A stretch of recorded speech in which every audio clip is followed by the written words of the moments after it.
je vous inviterai, si vous en avez la possibilité, à réécouter l'émission 2 minutes et un peu plus, numéro 344, sur ma chaîne YouTube, Pasteur Pierre Péchou. J'y partage ces 2 versets du début du chapitre 2 de la première lettre de Paul aux Corinthiens. Moi-même, frères et sœurs chrétiens, je suis venu chez vous pour vous annoncer le projet caché de Dieu. Mais je ne l'ai pas fait avec des paroles compliquées, ni avec des connaissances extraordinaires. En effet, au milieu de vous, je n'ai rien voulu savoir, sinon Jésus-Christ, et Jésus-Christ cloué sur une croix. Au chapitre 15 de cette même lettre, Paul reprend le thème de la crucifixion du Christ, de sa mort et de sa résurrection. Car certains parmi les membres de l'Église doutaient que la résurrection des morts soit possible. Je vous lis, à partir du verset 12 et jusqu'au verset 23, quelques passages de ce chapitre 15. Nous annonçons que le Christ s'est réveillé de la mort.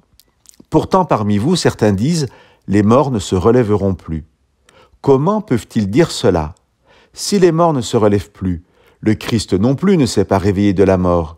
Et si le Christ ne s'est pas réveillé de la mort, nous n'avons rien à annoncer et vous n'avez rien à croire.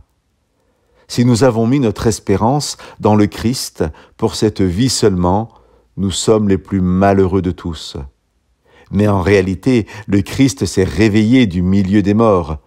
Parmi les morts, le Christ s'est réveillé le premier, pour que les autres morts se réveillent aussi.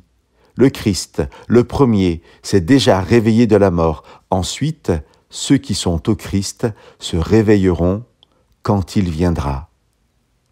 Paul n'aspire à rien d'autre qu'à ce temps où Jésus reviendra.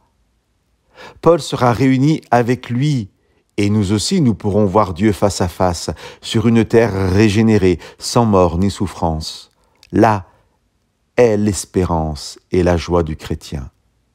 Bien évidemment, nous trouverons dans la parole de Dieu et dans les lettres de Paul des passages nous invitant à être dans la joie du salut, ici et maintenant. Et le croyant n'est pas celui qui ne vit que dans le futur, il n'est pas déconnecté ni des réalités de ce monde, ni de ses responsabilités. Pour faire en sorte que ce monde soit, dans la mesure du possible et de ses capacités, aussi un monde de paix et de joie pour ceux qui l'entourent. Mes chers amis, imaginons que nous soyons épris d'un amour sincère pour une personne. Notre joie ne serait-elle pas aussi de partager son quotidien? Nous pourrions certes nous réjouir de savoir simplement que cette personne existe, mais notre bonheur ne serait-il pas accompli le jour où nous serions réunis avec elle? Si nous avons mis notre espérance dans le Christ pour cette vie seulement, nous sommes les plus malheureux de tous. Malheureux, bien évidemment, car la mort éternelle serait notre seul horizon.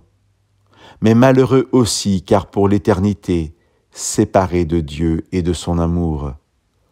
Or, chers amis, Jésus-Christ est ressuscité, et lorsqu'il reviendra, ce sera aussi le temps de notre résurrection. Que Dieu vous bénisse dans l'espérance du proche retour de Jésus-Christ.